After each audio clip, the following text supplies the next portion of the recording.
कि इस YouTube channel पे पहली क्लास हो रही है, तो इसलिए ज़रूरी है कि आप सब लोग हमारे साथ जुड़ें और अपना सहयोग उचित प्रकार से हमें प्रदान करें। जी हाँ, एक बार आप सब लोग जुड़िए हमारे साथ, जिससे हम क्लास को आगे कंटिन्यू कर सकें, और मुझे बताइएगा कि आप हमें बिल्कुल ठीक प्रकार से सुन पा रहे हैं।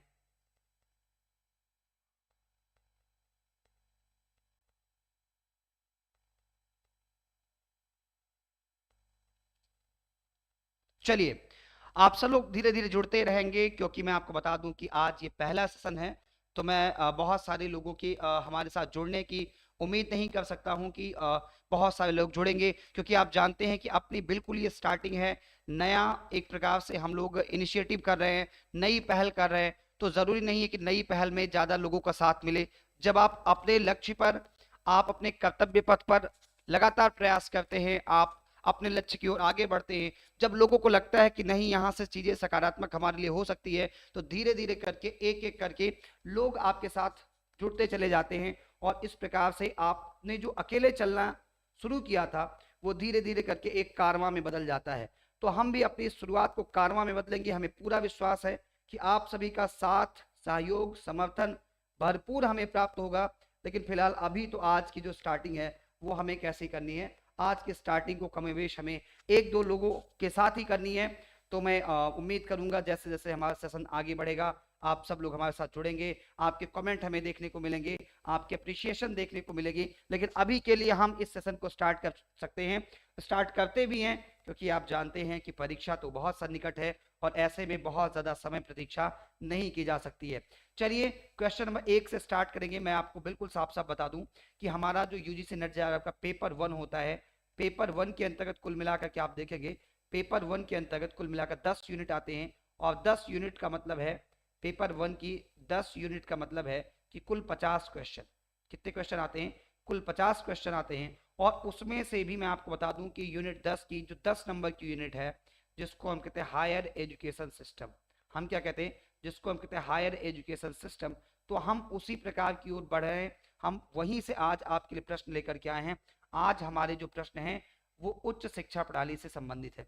आपका सहयोग और समर्थन जिस प्रकार का होगा, उसी आधार पे आगे की यूनिट के क्वेश्चन भी आप सबके बीच में लगातार प्रस्तुत किए जाएंगे। जैसा कि मैंने थंबनेल में लिखा था कि ये मैराथन क्लास होगी। मैराथन का मतलब है कि हम बहुत सारे प्रश्नों को एक साथ यहाँ पर करने वाले हैं, क्योंकि मैराथन सामान्यतः लंबी कक्षा के लिए जाना जाता है। 1 घंटे की क्लास हो, 1.5 घंटे की क्लास हो, तो उसको मैराथन नाम नहीं दिया जाता है। जब एक लंबी संख्या में लोग हमारे साथ जुड़ते हैं, तो उसको हम मैराथन के तौर पर देखते हैं। ठीक है, तो आज की स्टार्टिंग हम कर रहे हैं। जो भी लोग हमारे साथ जुड़ रहे हैं, आपसे ये आग्रह होगा कि जुड़ने के साथ आप हमारे वीडियो को क्या कीजिएगा, शेयर कीजिएगा। प्रश्न संख्या 1 आप देखेंगे, कह रहा है कि निम्नलिखित में से राष्ट्रीय महिला शिक्षा परिषद द्वारा 1962 में नियुक्त की गई उस समिति का अध्यक्ष कौन था, जिसे शिक्षा के सभी चरणों में लड़कों और लड़कियों की पाठचर्या के विभेदन की जांच करने के लिए कहा गया था। यहां आप ध्यान देंगे तो 1962 में एक क्या बनाई गई, 1962 में एक समिति बनाई गई, जिसको ये रिस्पॉन्सिबिलिटी दी गई कि आप क्या कीजिए, शिक्षा के सभी चरण, सभी चरण का मतलब है प्राथमिक स्तर, माध्यमिक स्तर, उच्च माध्यमिक स्तर, और इसके बाद विश्वविद्यालय, सभी स्तरों पे आप जाकर के इस बात का अध्ययन कीजिए कि बालक और बालिकाओं की पाठचर्या में किस प्रकार का अंतर है। आपको क्या करना है, इस चीज का अध्ययन करना था। और उसके लिए जो समिति बनाई गई थी, उस समिति का नाम था हंसा मेहता समिति। कौन सी समिति? हंसा मेहता समिति। और इन्हीं को इस समिति का अध्यक्ष भी बनाया गया था। हंसा मेहता समिति के अध्यक्ष के तौर पे आपसे पूछा जाएगा, तो आप बताएंगे हंसा मेहता जो है वो इस समिति के अध्यक्ष के तौर पे जाने जाते हैं। ठीक है, अब देखिए कई बार ऐसा है, जैसे दुर्गाबाई देशमुख है, तो दुर्गाबाई देशमुख जो है ना, इन्हीं के नाम पर समिति बनाई गई थी, और महिलाओं की शिक्षा के लिए पहली समिति बनाई गई थी। महिला शिक्षा के लिए स्वतंत्र भारत की पहली समिति थी, महिला शिक्षा की पहली समिति थी, इसको हम कह रहे थे दुर्गाबाई देशमुख समिति। ठीक है, पहली समिति थी जो कि देश की आजादी के बाद बनाया गया था। तो हमारा क्वेश्चन नंबर 1 जो इसका राइट आंसर क्या हो जाएगा, बी वाला हो जाएगा, हंसा मेहता समिति हो जाएगा। क्या हो जाएगा? हंसा मेहता समिति इस प्रश्न का सही उत्तर हो जाएगा। ठीक है, आइए हम आगे बढ़ते हैं और अगले प्रश्न पे आते हैं। हमारा जो अगला प्रश्न होगा, जी हाँ, अगला प्रश्न हमारा जो होगा, उसमें आपको नीचे दो कथन दिए गए हैं। क्या? आपको नीचे दो कथन दिए गए हैं, उन दोनों कथनों में से आपको क्या करना है, आपको उत्तर करना है। कथन एक जो है, ठीक है, कथन एक जो है वो इस प्रकार से है कि शिक्षा के सभी स्तरों में अंतरराज्यीय भिन्नताओं को हल करने के लिए शिक्षा को 1976 में संविधान की समवर्ती सूची में लाया गया। कथन दूसरा जो कह रहा है वो कहता है राज्य विधायी अधिनियम के अंतर्गत अनुमोदित संस्थाओं को उपाधियां देने की शक्ति नहीं होती। अगर देखिए इसके विषय में बात किया जाए तो कथन नंबर एक जो है, कथन नंबर एक जो है जो कह रहा है कि शिक्षा के सभी स्तरों में अंतरराज्यीय भिन्नताओं को हल करने के लिए शिक्षा को संविधान की समवर्ती सूची में रखा गया। देखिए हमारे यहाँ जब संविधान की आप बात करेंगे तो आपको ये पता चलेगा कि संविधान में 3 प्रकार की सूची आपको मिलती है। देखिए मैं एक चीज आपको बता दूं, जब भी आप इस वीडियो सेशन के साथ जुड़ेंगे मैं एक चीज आपको बता दूं कि संभव है कि आपको लाइव वॉचिंग कम दिखे, संभव है कि आपको व्यूज कम दिखे, संभव है कि आपको चैनल पे सब्सक्राइबर्स कम दिखे, लेकिन मुझे पूरा विश्वास है कि जब भी आप इस वीडियो को देखेंगे तो जानकारी आपको भरपूर मिलेगी। ठीक है, मेरा अभी का जो उद्देश्य है वो केवल और केवल ये उद्देश्य है कि इस वीडियो को जिस भी विद्यार्थी तक पहुंचाया जाए या जिस भी विद्यार्थी तक हमारा ये वीडियो पहुंचे, इस क्लास को देखने के बाद उसे इस बात का अफसोस नहीं हो कि मैंने 2 मिनट 4 मिनट 10 मिनट 1 घंटा 2 घंटा या इतना MB डाटा मैंने अनर्गल खर्च कर दिया है। मैं फिर से अपनी बात को दोहराऊंगा कि मुझे इस बात का कोई दुख नहीं है कि लाइव वॉचिंग कम होगा, व्यूज कम होंगे, सब्सक्राइबर कम होंगे, क्योंकि जो शुरुआत होती है वो एक से होती है। कई बार हम पहले होते हैं जो अपनी मुहिम में शामिल होते हैं और हमारे जुड़ने के साथ लोग जुड़ते चले जाते हैं। तो मुझे पता है कि मेरा ये पहला लाइव सेशन है। जब ये पहला लाइव सेशन है तो इसमें आप लोगों का सहयोग किस प्रकार से होगा इसकी कल्पना मैंने पहले ही कर रखी है। अब आइए, संविधान में जब अनुसूचियों की आप बात करेंगे, सूचियों की बात करेंगे, तो एक आपको संघ सूची मिलती है, एक आपको क्या मिलती है, एक आपको संघ सूची मिलती है, एक आपको क्या मिलती है, एक आपको राज्य सूची मिलती है और एक आपको समवर्ती सूची मिलती है। क्या मिलती है? संघ सूची, राज्य सूची और समवर्ती सूची। ये 3 प्रकार की सूची हमें प्राप्त होती है संविधान के अंतर्गत। अब इन सूची में अलग अलग बिंदु दिए गए हैं, यानी कि देश की शिक्षा, अर्थव्यवस्था, स्वास्थ्य, व्यवसाय, जो अलग अलग सेक्टर हैं उनसे संबंधित विषय इनके अंतर्गत दिए गए हैं।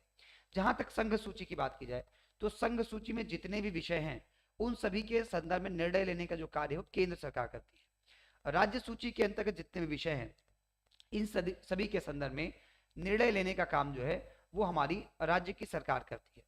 और समवर्ती सूची ऐसा है जिसमें सेंट्रल गवर्नमेंट और स्टेट गवर्नमेंट दोनों इन्वॉल्व होते हैं। तो जब शिक्षा की बात की जाएगी ना तो हम कहते हैं कि 1976 से पहले शिक्षा जो है वो राज्य सूची का विषय थी। इसका मतलब ये कि प्रत्येक राज्य अपने अपने स्तर से, प्रत्येक राज्य अपने अपने स्तर से क्या करते थे, शिक्षा का प्रबंध करते थे 1976 से पहले। लेकिन 1976 में क्या हुआ, 42वां संविधान संशोधन कर दिया गया। क्या किया गया? 42वां संविधान संशोधन किया गया और 42वें संविधान संशोधन की सहायता से शिक्षा अभी तक जो राज्य सूची का विषय थी उसको हमने कहाँ इन्वॉल्व कर दिया, हमने उसे कर दिया समवर्ती सूची के अंतर्गत। अब आप ये समझ पा रहे हो कि शिक्षा जैसे ही समवर्ती सूची के अंतर्गत आएगी, हमारी शिक्षा जैसे ही समवर्ती सूची के अंतर्गत आएगी, आप देख पाएंगे कि इसके संदर्भ में सेंट्रल और स्टेट गवर्नमेंट दोनों जो है डिसीजन ले सकते हैं। तो कथन एक में यही लिखा गया है कि शिक्षा के सभी स्तरों में अंतरराज्यीय भिन्नताओं को हल करने के लिए शिक्षा को 1976 में संविधान की समवर्ती सूची में लाया गया। ये बात सही है, ठीक है। याद रखिए कौन सा संविधान संशोधन, तो आप बताएंगे 42वां संविधान संशोधन। कौन सा? 42वां संविधान संशोधन कब किया गया? तो 1976 में किया गया। इससे हुआ क्या, इसका प्रभाव ये पड़ा कि शिक्षा जो राज्य सूची का विषय थी उसको हमने कहां कर दिया, उसको हमने कर दिया भैया समवर्ती सूची के अंदर, ठीक है। अब स्टेटमेंट 2 देखिए, तो हम तो ये कहेंगे कि पहला वाला सही लिखा गया है। दूसरा देखेंगे तो कह रहा राज्य विधायी अधिनियम के अंतर्गत अनुमोदित संस्थाओं को उपाधियां देने की शक्ति नहीं होती है। तो ये गलत है, ये स्टेटमेंट गलत लिखा गया। गलत क्यों लिखा गया है? राज्य विधायी अधिनियम का मतलब है कि राज्य की विधानसभाओं की सहायता से या राज्य की विधानसभाओं में प्रस्तुत होने वाले अधिनियम की सहायता से जिन राज्य विश्वविद्यालयों की स्थापना की जाती है, क्या उनको डिग्री देने का कोई अधिकार नहीं होता है? तो आप कहेंगे सर राज्य विश्वविद्यालय भी तो डिग्री देते हैं। इसका मतलब है कि स्टेटमेंट दूसरा जो है वो क्या लिखा गया है, गलत लिखा गया है। अब आपके जहन में एक प्रश्न आएगा कि सर ये संसद और राज्य विधायी शक्तियां क्या कह रहे हैं आप? देखिए जितने भी केंद्रीय विश्वविद्यालय होते हैं ना, तो केंद्रीय विश्वविद्यालयों की जो स्थापना की जाती है वो संसद के अधिनियम के द्वारा की जाती है। किसके द्वारा? संसद के अधिनियम के द्वारा की जाती है। लेकिन जब राज्य विश्वविद्यालयों की बात करेंगे तो राज्य विश्वविद्यालयों की जो स्थापना है वो राज्य विधानमंडल में जो अधिनियम प्रस्तुत किए जाते हैं उनकी सहायता से किया जाता है। ठीक है, उनका जो है उनकी स्थापना राज्य विधानमंडल के अधिनियम के द्वारा की जाती है। तो इस बात पे आप गौर कीजिएगा। इस वजह से यहाँ पर जो हमारा तीसरा वाला लिख दिया गया है, दूसरा जो स्टेटमेंट लिख दिया गया है वो क्या है, वो गलत हो जाएगा। क्योंकि इसके विषय में आप ध्यान रखिएगा कि चाहे वो राज्य विधानमंडल के द्वारा स्थापित किया जाए, चाहे वह केंद्रीय विधानमंडल यानी कि संसद के द्वारा अधिनियम की सहायता से विश्वविद्यालय स्थापित किया जाए, दोनों प्रकार के विश्वविद्यालयों को क्या होता है, डिग्री देने का अधिकार होता है। तो आप कहेंगे कथन एक तो सही है किंतु कथन दो क्या है, गलत है। कथन एक सही है और कथन दो क्या है, गलत है। इस आधार पे हमारे प्रश्न का सही उत्तर क्या हो जाएगा, यहां पर आप देखेंगे सी ऑप्शन सही हो जाएगा क्वेश्चन नंबर 2 के लिए। क्वेश्चन नंबर 2 के लिए सी ऑप्शन क्या हो जाएगा, सही हो जाएगा। ठीक है, चलिए हम लोग अगले प्रश्न पे आते हैं और प्रश्न संख्या 3 को देखते हैं। धीरे धीरे लोगों की संख्या हमारे साथ जुड़ती जाएगी जैसे जैसे हम आगे बढ़ेंगे। तो आइए हम क्वेश्चन नंबर 3 के विषय में बात करते हैं। क्वेश्चन नंबर 3 देखेंगे हम लोग। देखिए क्वेश्चन नंबर 3 के विषय में बात करेंगे। ये हमारी जो सूचना प्रौद्योगिकी अधिनियम 2000 द्वारा है, ये कह रहा है कि सूचना प्रौद्योगिकी अधिनियम 2000 द्वारा भारत में डिजिटल शासन को विधि मान्य कर दिया गया। सेकंड स्टेटमेंट कह रहा है कि आईटी अधिनियम भारत में प्रशासनिक सुधारों के संप्रत्यीकरण के संबंध में अत्यधिक महत्वपूर्ण है। और तीसरा कह रहा है डिजिटल शासन नौकरशाही लाल फीताशाही को नियंत्रित करने में एक वरदान है। अब आपको बताना है कौन सा स्टेटमेंट सही होगा, ये आपसे बताया जा रहा है।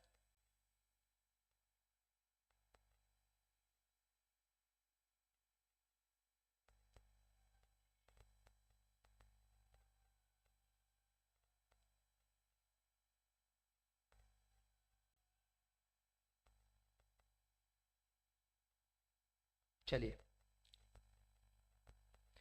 अब देखिएगा कि कौन सा स्टेटमेंट सही होगा इसमें। अगर हम इस संदर्भ में बात करें तो देखिए जो सूचना प्रौद्योगिकी अधिनियम 2000 है उसमें क्या किया गया कि भारत में डिजिटल शासन को मान्य कर दिया गया। डिजिटल शासन को मान्य करने का मतलब यह है कि आप बहुत सारे डॉक्यूमेंट ऐसे देखते होंगे जिस पर क्या है कि जिस पर डिजिटली सिग्नेचर किया होता है ना, डिजिटली सिग्नेचर होता है, वो पेन से नहीं किया होता है बल्कि वो डिजिटल सिग्नेचर होता है। तो यहाँ डिजिटल शासन को विधिमान्य करने का मतलब कि वो वैलिड है।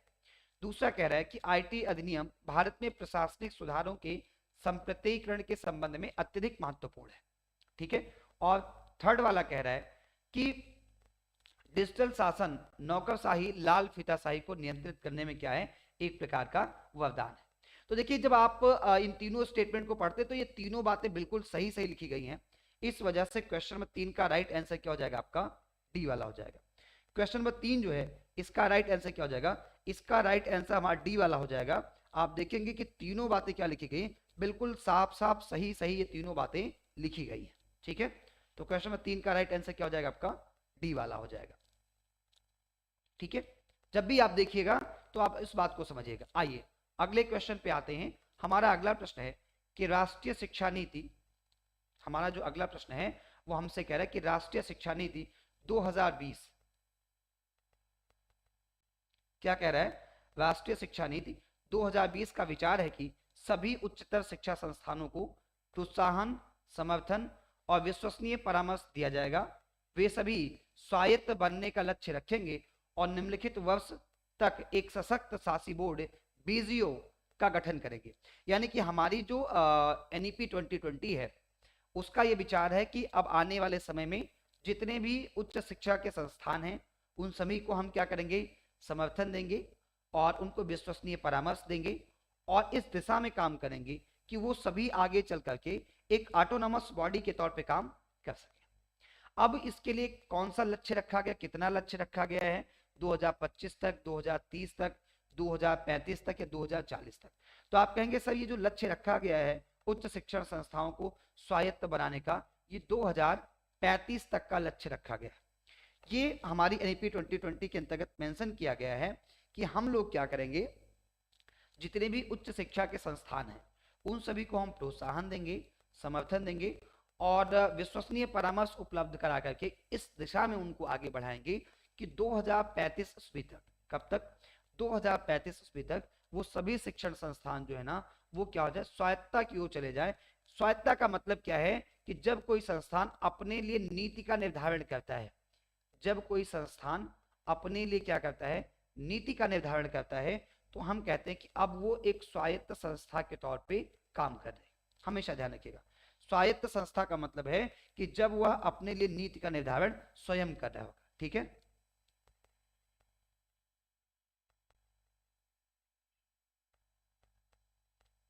ठीक है, ये बात समझ में आ गई। तो क्वेश्चन 4 का राइट आंसर हमारा क्या हो जाएगा, क्वेश्चन नंबर 4 के लिए राइट आंसर हमारा सी वाला हो जाएगा। आइए अगले प्रश्न पे आते हैं, हम सब लोग प्रश्न संख्या 4 पे आते हैं। देखिए पूरे इत्मीनान के साथ हम लोग करेंगे। इन पर क्वेश्चन नंबर 5 हमारा होगा।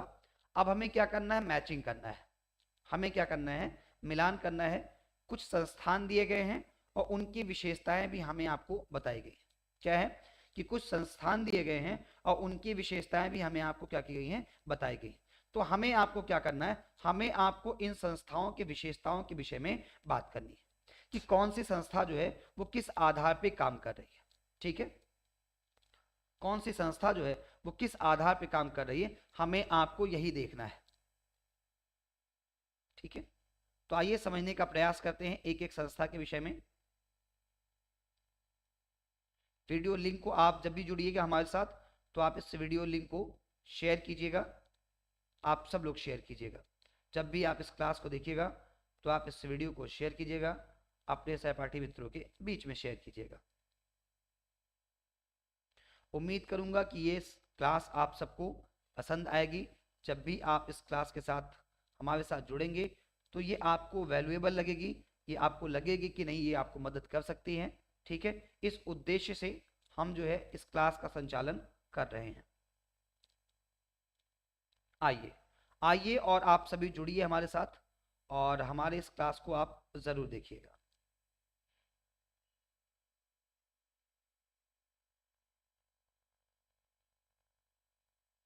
ठीक है,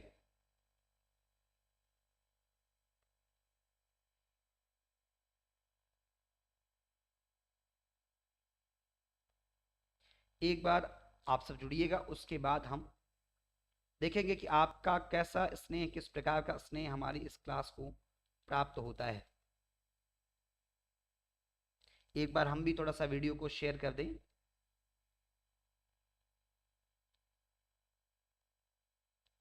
एक बार इस क्लास को मेरे द्वारा भी शेयर कर दिया जाए थोड़ा सा। कुछ लोग रहेंगे प्रतिक्रिया देते रहेंगे तो अच्छा लगेगा, तो इस वजह से क्लास को हम भी शेयर कर दे रहे हैं। बिल्कुल, चलिए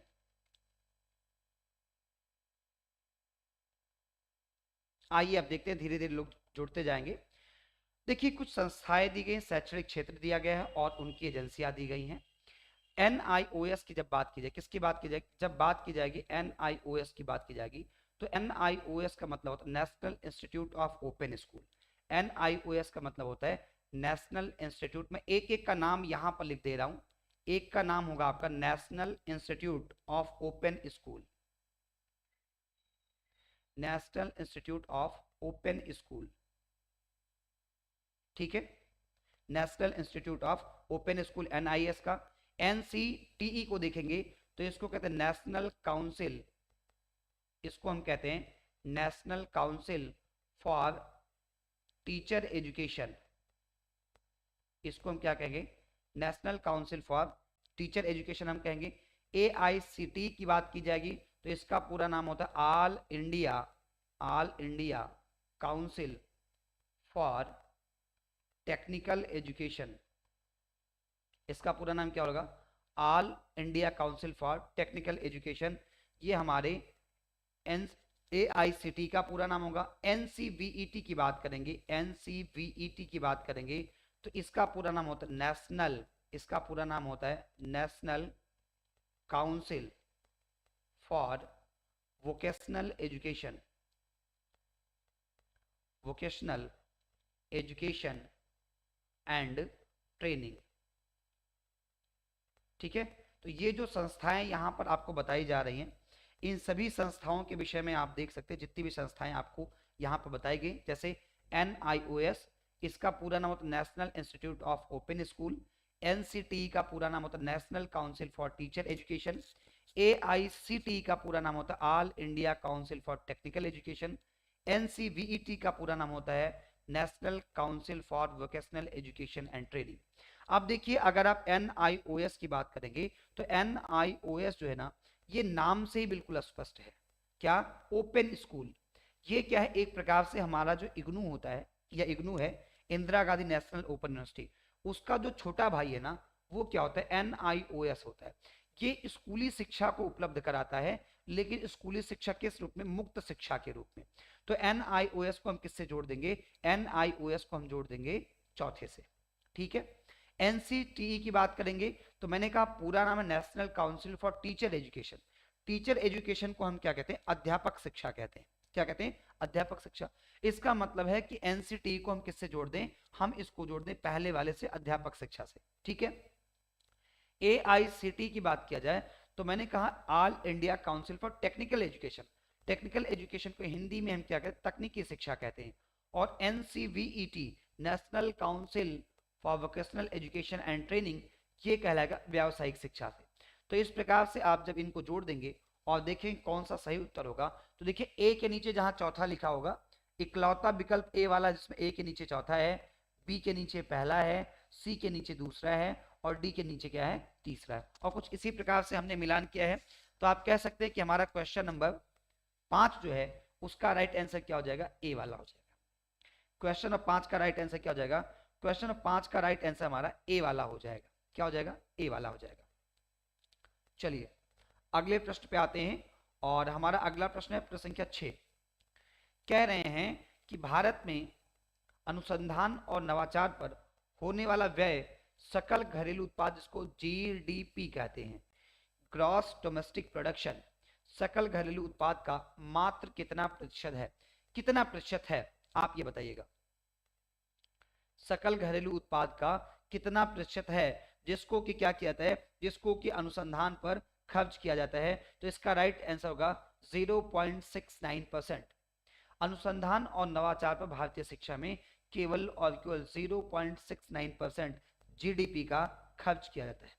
कुल GDP का 0.69% इस पे खर्च किया जाता है। ठीक है।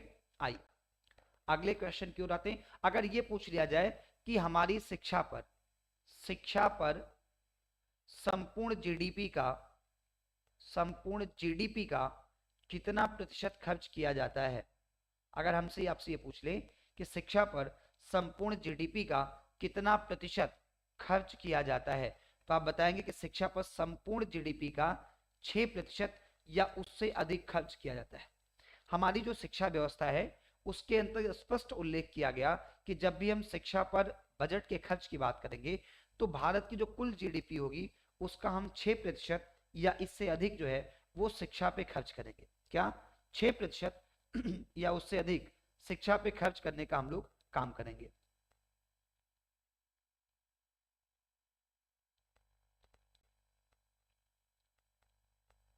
छह प्रतिशत या उससे अधिक हम लोग क्या करेंगे?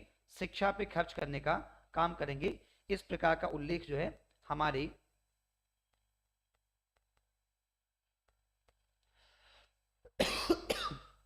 शिक्षा व्यवस्था के अंतर्गत किया गया है। ठीक है। चलिए अगले प्रश्न पे आते हैं हम लोग।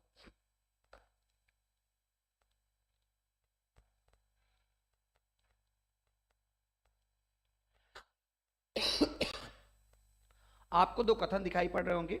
इन दोनों कथनों का आपको क्या करना होता है? आपको करना होता है इनका आंसर। आपको क्या करना है?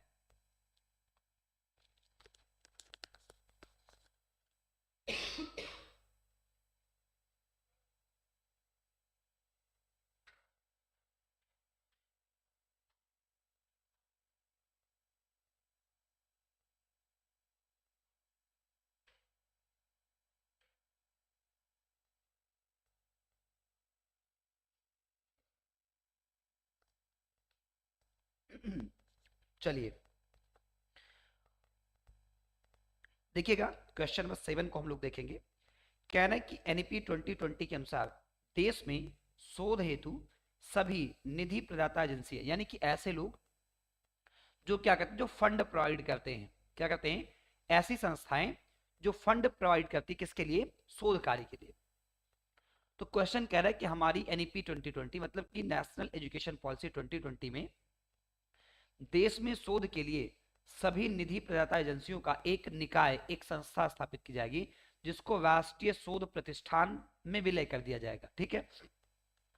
कथन दूसरा कह रहा है एनआरएफ यानी कि नेशनल रिसर्च फाउंडेशन, एनआरएफ का मुख्य उद्देश्य हमारे देश में गुणवत्तापूर्ण शोध को उत्प्रेरित करना है। अब हम ये देखते हैं क्वेश्चन नंबर 7 के ये दोनों कथन सही हैं या दोनों में से कोई एक सही है या दोनों गलत है। क्वेश्चन नंबर 7 का जो स्टेटमेंट 1 है, जब ये कहता है कि एनईपी 2020 के अनुसार देश में शोध हेतु सभी निधि प्रदाता एजेंसियों का एक निकाय राष्ट्रीय शोध प्रतिष्ठान में विलय कर दिया जाएगा। ये बात तो सही है कि एनआरएफ जैसी संस्था का उल्लेख मिलता है एनईपी 2020 के अंतर्गत, जो शोध कार्य को क्या करेगी, जो कि शोध कार्य को बढ़ावा देगी। लेकिन ये कहीं भी उल्लेख नहीं किया गया है कि जितने भी फंड प्रोवाइड करने वाली कंपनियां हैं उन सभी कंपनियों को हम क्या करेंगे, विलय कर देंगे।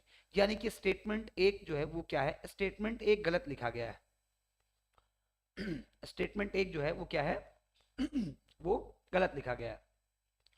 स्टेटमेंट 2 की ओर आते हैं तो एनआरएफ का मुख्य उद्देश्य हमारे देश में गुणवत्ता शोध को उत्प्रेरित करना है। आप देखेंगे ये वाला कथन आपको बिल्कुल सही लिखा गया है, यानी कि कथन एक गलत है किंतु कथन 2 सही है। आप क्वेश्चन नंबर 7 के डी वाले ऑप्शन के साथ जाएंगे। किसके साथ जाएंगे, डी वाले ऑप्शन के साथ जाएंगे कि स्टेटमेंट एक जो है वो गलत लिखा गया है लेकिन स्टेटमेंट 2 जो है वो बिल्कुल सही प्रकार से लिखा गया है। चलिए आगे बढ़ते हम लोग और अपने एक और प्रश्न पे आते हैं। इस सेशन के प्रश्न संख्या 8 को हम लोग शामिल करते हैं। प्रश्न संख्या 8 जो है वो कह रहा है कि निम्नलिखित में से महिला शिक्षा पर बल देने वाली किस समिति आयोग ने कहा था कि महिलाओं और पुरुषों की शिक्षा में अनेक तत्व समान होने चाहिए लेकिन सभी मामलों में सामान्य रूप से समरूप नहीं होने चाहिए जैसा कि वर्तमान में हो रहा है।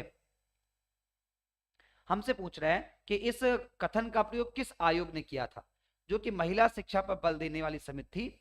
लेकिन उन्होंने क्या किया, बताया कि महिलाओं और पुरुषों की शिक्षा में बहुत सारे तत्व समान होने चाहिए लेकिन सभी मामलों में सामान्य रूप से एक जैसे नहीं होने चाहिए जैसा कि वर्तमान में हो रहा है।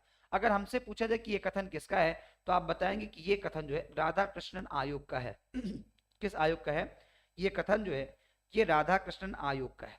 देखिए कस्तूरी रंगन समिति जो है ना, इनके प्रभाव में एनईपी 2020 को बनाया गया। या आपसे ऐसे पूछा जा सकता है कि हमारी जो एनईपी 2020 है ना, एनईपी 2020 के लिए जो निर्माण समिति थी, एनईपी 2020 के लिए जो हमारी निर्माण समिति थी उसके लिए, एनईपी 2020 के लिए जो निर्माण समिति थी उसके अध्यक्ष कौन थे। तो आप बताएंगे कि एनईपी 2020 के लिए जो निर्माण समिति थी उसके अध्यक्ष थे के कस्तूरी रंगन। कौन थे, के कस्तूरी रंगन समिति थी।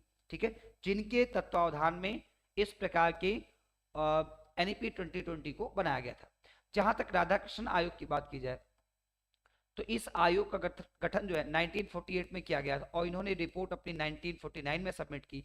राधाकृष्णन आयोग के जो अध्यक्ष थे उनका नाम था डॉक्टर सर्वपल्ली राधाकृष्णन। क्या नाम था उनका, डॉक्टर सर्वपल्ली राधाकृष्णन। इसी वजह से इसे राधाकृष्णन आयोग कहा जाता है। मूलतः ये जो आयोग था ये विश्वविद्यालय शिक्षा आयोग कहलाता है। ये क्या कहलाता है, ये कहलाता है हमारा विश्वविद्यालय शिक्षा आयोग। क्या कहलाता है ये कहलाता है विश्वविद्यालय शिक्षा आयोग कहलाता है। ठीक है, ध्यान दीजिएगा, क्या कहलाता है, विश्वविद्यालय शिक्षा आयोग कहलाता है। और इसके अध्यक्ष डॉक्टर सर्वपल्ली राधाकृष्णन थे। ये उच्च शिक्षा को लेकर के, विश्वविद्यालय शिक्षा को लेकर के सुझाव देने के लिए इस आयोग का गठन जो है वो किया गया था।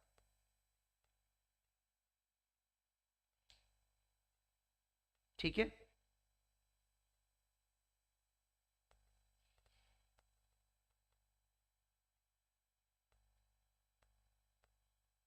आयोग का जो गठन किया गया था वो विश्वविद्यालय शिक्षा को लेकर के सुझाव देने के लिए आयोग का गठन किया गया था। आयोग ने इस संदर्भ में काम भी किया, अपनी रिपोर्ट भी सबमिट की। लेकिन आयोग ने साथ ही साथ ये भी कह दिया कि महिलाओं और पुरुषों की शिक्षा में अनेक तत्व समान होने चाहिए, बात सही है, लेकिन सभी मामलों में उन्हें एक रूप या समान नहीं होना चाहिए, क्योंकि उनको लगता है कई सारे मामले ऐसे हैं जिनमें इनके बीच क्या करना चाहिए, अंतर करना चाहिए। तो ये आयोग था राधाकृष्णन आयोग, जिसका गठन 1948 में किया गया था। 1949 में इन्होंने अपनी रिपोर्ट सबमिट की। इसके जो अध्यक्ष थे वो डॉक्टर सर्वपल्ली राधाकृष्णन थे, और इसको हम विश्वविद्यालय शिक्षा आयोग भी कहते हैं। कई बार ऐसा भी आपसे पूछ लिया जाता है कि ग्रामीण विश्वविद्यालय का सुझाव किस आयोग ने दिया। कई बार ऐसे पूछ लिया जाता है कि ग्रामीण विश्वविद्यालय का सुझाव जो है वो किस आयोग के द्वारा दिया गया। तो ग्रामीण विश्वविद्यालय खोलने का जो सुझाव है वो भी राधाकृष्ण आयोग के द्वारा दिया गया था। किसके द्वारा? राधाकृष्ण आयोग के द्वारा ग्रामीण विश्वविद्यालय खोलने का सुझाव दिया गया था। एक और समिति की मैं चर्चा करना चाहूंगा, कोठारी आयोग की बात की जाएगी। तो कोठारी आयोग जो है ये 1964 में बनाया गया था। कब बनाया गया था? 1964 में। और इनकी जो रिपोर्ट आई थी वो 1966 में आई थी। 1964 में ये आयोग बनता है और 1966 में इनकी रिपोर्ट आती है। इसके जो अध्यक्ष थे वो डॉक्टर दौलत सिंह कोठारी थे। इसके अध्यक्ष कौन थे? डॉक्टर दौलत सिंह कोठारी थे। इस आयोग के अध्यक्ष कौन थे? डॉक्टर दौलत सिंह कोठारी थे। और इस आयोग की जो रिपोर्ट सबमिट हुई थी वो शिक्षा और राष्ट्रीय प्रगति के नाम से। अभी आगे संभव है कि आपसे क्वेश्चन मिलेगा या कई बार एग्जाम में ऐसा पूछा गया है कि कोठारी आयोग की रिपोर्ट किस नाम से पब्लिश हुई थी, तो आप उसका नाम क्या बताएंगे? शिक्षा और राष्ट्रीय प्रगति कोठारी आयोग की रिपोर्ट का शीर्षक था। चलिए अगले प्रश्न पे हम लोग आते हैं, क्वेश्चन नंबर 9 की ओर हम लोग आते हैं। हम लोग यूजीसी नेट जेआरएफ एग्जाम के लिए पेपर 1 की यूनिट नंबर 10 को देख रहे हैं। पेपर 1 की यूनिट नंबर 10 को देख रहे हैं। हम ढेर सारे प्रश्नों को करने का काम करेंगे यहाँ पर, और उन सभी प्रश्नों की हम चर्चा कर रहे हैं जो कि प्रश्न प्रीवियस ईयर के एग्जाम में आ चुके हैं। ठीक है, हम ऐसे प्रश्नों की बात करेंगे जो कि एग्जाम में ये क्वेश्चन आ चुके हैं, केवल और केवल उन्हीं प्रश्नों की बात करेंगे यहाँ पर। ठीक है, क्वेश्चन नंबर 9 देखिएगा। क्वेश्चन नंबर 9 हमसे कह रहा है कि विश्वविद्यालय अनुदान आयोग, यानी कि जिसको हम शॉर्ट फॉर्म में क्या कहते हैं? यूजीसी कहते हैं, यूनिवर्सिटी ग्रांट कमीशन, विश्वविद्यालय शिक्षा आयोग। विश्वविद्यालय शिक्षा आयोग, विश्वविद्यालय शिक्षा आयोग जो है, पूरा क्रम समझिएगा। 1944 में 1944 ईस्वी में सार्जेंट योजना में एक सुझाव आया। 1944 के सार्जेंट योजना में एक सुझाव आया। सुझाव क्या आया? विश्वविद्यालय अनुदान समिति गठित करने का सुझाव आया। क्या सुझाव आया? कि एक विश्वविद्यालय अनुदान समिति का गठन कर दिया जाए। ये कार्य किया गया कहां से? ये कार्य किया गया 1944 में सार्जेंट योजना से। इसके बाद आप देखते हैं कि देश की आजादी के बाद 1948 में राधाकृष्ण आयोग बनता है। क्या बनता है? राधाकृष्ण आयोग बनता है। और राधाकृष्ण आयोग अपनी ये सुझाव देता है कि विश्वविद्यालय अनुदान समिति जो है ना, इसको फिर से अपडेट किया जाए और इसको नाम दिया जाए विश्वविद्यालय अनुदान आयोग। तो उस आधार पर तत्कालीन शिक्षा मंत्री ने 1953 ईस्वी में यूजीसी की शुरुआत की। ठीक है, यूजीसी की शुरुआत की। और शुरुआत में इसके जो अध्यक्ष बनाए गए वो बनाए गए शांति स्वरूप भटनागर साहब। कौन बनाए गए? शांति स्वरूप भटनागर। लेकिन ये अभी एक विधायी संस्था के तौर पे नहीं काम कर रहे थे। 1956 में 1956 में संसद में एक अधिनियम प्रस्तुत किया गया और संसद की अधिनियम की सहायता से 1956 ईस्वी में एक संवैधानिक निकाय के रूप में, कौन से? संवैधानिक निकाय के रूप में यूजीसी की स्थापना की गई। ध्यान रखिएगा, कब किया गया? 1956 में संवैधानिक निकाय के रूप में यूजीसी की स्थापना की गई। और इसके जो पहले चेयरपर्सन बनाए गए वो बनाए गए आपके सीडी देशमुख। कौन बनाए गए? सीडी देशमुख बनाए गए। और ये क्वेश्चन एग्जाम में पूछा जा चुका है कि यूजीसी के पहले चेयरपर्सन कौन थे, पहले अध्यक्ष कौन थे? तो आप बताएंगे कि पहले चेयरपर्सन जो थे यूजीसी के वो थे आपके यहां पर जब संवैधानिक निकाय बना तो सीडी देशमुख। ठीक है, सीडी देशमुख पहले थे। ठीक है, वर्तमान की अगर आपसे पूछ लिया जाए, अगर वर्तमान की आपसे पूछ लिया जाए तो आप जानते हैं कि एम जगदीश प्रसाद वर्तमान में जो है, एम जगदीश प्रसाद यूजीसी के अध्यक्ष है। एम जगदीश प्रसाद। आप चीजों को नोट करते चलिएगा।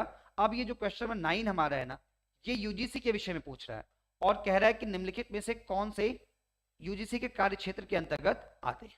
अगर हम ये जानने का प्रयास करें कि कौन कौन से ऐसे हैं जो यूजीसी के कार्य क्षेत्र के अंतर्गत आते हैं, तो आप देखिएगा, एक तो आपका क्या है, विश्वविद्यालय। बिल्कुल, विश्वविद्यालय यूजीसी के कार्य क्षेत्र के अंतर्गत आएगा। ठीक है, दूसरी बात क्या है कि विश्वविद्यालय के जो अध्ययन विभाग हैं वो भी इसके अंतर्गत आते हैं, क्योंकि जब विश्वविद्यालय आ गया तो ऑब्वियस सी बात है कि विश्वविद्यालय के अंतर्गत जितने क्या हैं अध्ययन विभाग, वो सब भी इसके अंतर्गत है। इसके साथ साथ आप देखेंगे कि जो विश्वविद्यालयों से संबद्ध महाविद्यालय हैं वो भी यूजीसी के कार्य क्षेत्र में आते हैं। अब अगर हम अध्यापक प्रशिक्षण संस्थान की बात करें तो ये एनसीटीई के अंतर्गत कार्य करता है। ठीक है, नर्सिंग इसके अंतर्गत आएगा नहीं, मेडिकल सेक्टर के अंतर्गत काम करता है। तो पहला, दूसरा और तीसरा ये तीनों ऐसे हैं जो किसके अंतर्गत काम करेंगे, यूजीसी के अंतर्गत काम करते हैं। और इसका राइट आंसर क्या हो जाएगा, क्वेश्चन नंबर 9 का ए वाला आंसर सही हो जाएगा। ठीक है, अब देखिए यहां पर एक प्रश्न में मैं आपको अधिक से अधिक जानकारी देने का प्रयास कर रहा हूं। सामान्यतः जब भी आप इस क्लास को देखेंगे, मैं आपको बता दे रहा हूं, मुझे नहीं पता कि आप इस क्लास को कब देखेंगे, क्योंकि ये चैनल पे आज पहली क्लास है, हमारे पास सब्सक्राइबर भी बहुत नहीं है, लाइव वॉचिंग भी बहुत ज्यादा नहीं है और ना ही बहुत ज्यादा व्यूज होंगे। लेकिन हमारा जो मंतव्य है वो बिल्कुल साफ सुथरा स्पष्ट है कि जो भी इस क्लास को देखेगा उसे इस क्लास के माध्यम से हम अधिक से अधिक जानकारी देने का प्रयास करेंगे। तो देखिए, एक प्रश्न में हम अधिक से अधिक जानकारी आप तक डिलीवर करने का प्रयास करते हैं। हमारा ये प्रयास बिल्कुल नहीं है कि हम केवल और केवल आंसर बताकर चले जाएं। ठीक है, चलिए, तो क्वेश्चन नंबर 9 का जो राइट आंसर हो जाएगा वो क्या हो जाएगा, ए वाला हो जाएगा। आइए प्रश्न संख्या 10 की ओर हम लोग आगे बढ़ते हैं और प्रश्न संख्या 10 पे चर्चा करते हैं। देखते हैं कि प्रश्न संख्या 10 हमसे क्या कह रहा है।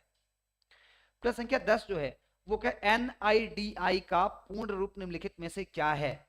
एनआईडीआई का पूरा नाम आपसे पूछ रहा है, और जब आपसे एनआईडीआई का पूरा नाम पूछेगा तो इसका मतलब होता है national initiative for design innovation.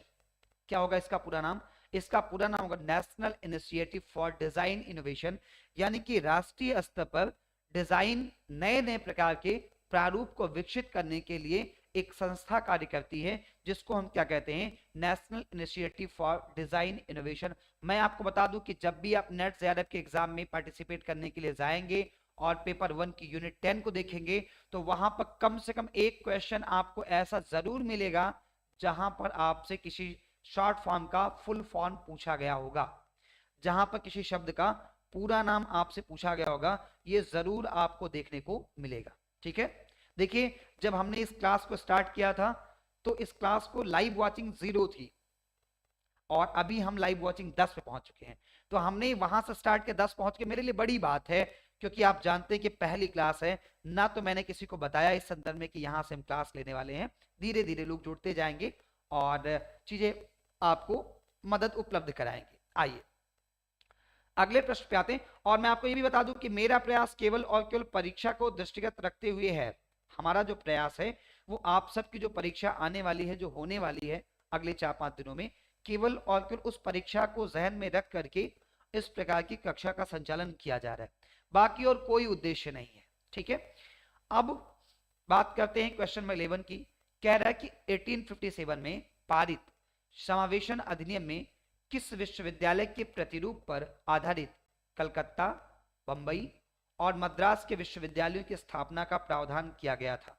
देखिए मैं आपको यहां से एक चीज बताऊं, जब हमारे यहां 19 जुलाई, नोट कीजिएगा 19 जुलाई 1854 को, ये तिथि मैं क्यों यहां पर लिख रहा हूं 19th ऑफ जुलाई 1854 क्यों लिख रहा हूं, इसलिए लिख रहा हूं क्योंकि इस दिन क्या हुआ था, इस दिन वुड डिस्पैच प्रस्तुत किया गया था। इस दिन क्या हुआ था, इस दिन वुड डिस्पैच प्रस्तुत हुआ था, जिसको हम कहते हैं चार्ल्स वुड का घोषणा पत्र। क्या कहते हैं, चार्ल्स वुड का घोषणा पत्र कब प्रस्तुत हुआ था, तो आप बताएंगे 19 जुलाई 1854 कब प्रस्तुत हुआ था, 19 जुलाई 1854 को चार्ल्स वुड का घोषणा पत्र प्रस्तुत हुआ था। और चार्ल्स वुड के घोषणा पत्र को आगे चलकर क्या कहा गया, Magna carta of Indian education. क्या कहा गया, Magna carta of Indian education कहा गया, यानी कि भारतीय शिक्षा का महाधिकार पत्र कहा गया। अब चार्ल्स वुड के डिस्पैच को भारतीय शिक्षा का महाधिकार पत्र क्यों कहा गया, इसलिए समझिएगा क्योंकि इसमें बहुत सारे नए ऐसे प्रावधान का उल्लेख मिलता है जो कि इससे पहले अंग्रेजों के द्वारा भारतीय शिक्षा के लिए कभी भी नहीं किया गया था और न ही करने का कोई प्रयास किया गया था। इस वजह से काफी सारे लोगों का मानना है कि जो वो डिस्पैच प्रस्तुत किया गया वो भारतीय शिक्षा के लिए महाधिकार पत्र था।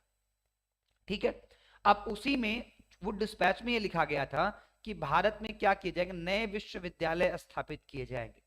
उसी में क्या लिखा गया था कि भारत में नए विश्वविद्यालय स्थापित किए जाएंगे, और उसी बात को पूरा करने के क्रम में लंदन विश्वविद्यालय के आधार पर भारत में 3 नए विश्वविद्यालयों की स्थापना की गई, कलकत्ता, मद्रास और मुंबई। यानी कि हमारा जो क्वेश्चन नंबर 11 है, क्वेश्चन नंबर 11 का राइट आंसर क्या हो जाएगा, क्वेश्चन नंबर 11 का राइट आंसर डी वाला हो जाएगा। डी ऑप्शन हमारा सही हो जाएगा। ठीक है,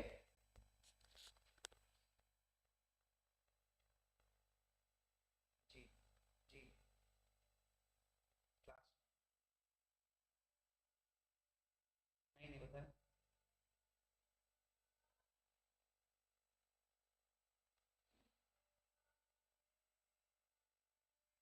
अब ये बात क्लास में।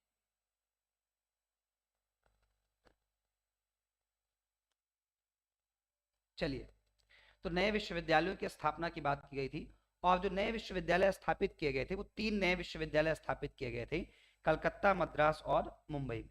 ठीक है, सबसे पहले अंग्रेजों के द्वारा भारत में यही 3 विश्वविद्यालयों का उल्लेख मिलता है 1854 के वुड डिस्पैच के बाद। तो उनका जो पैटर्न बनाया गया, प्रतिरूप बनाया गया था, वो लंदन विश्वविद्यालय को बनाया गया था। क्योंकि लंदन विश्वविद्यालय की व्यवस्था ये थी ना कि वहां पर उस विश्वविद्यालय का प्रत्येक 10 वर्ष पर समीक्षा की जाती थी। लंदन विश्वविद्यालय की प्रत्येक 10 वर्ष पर समीक्षा की जाती थी।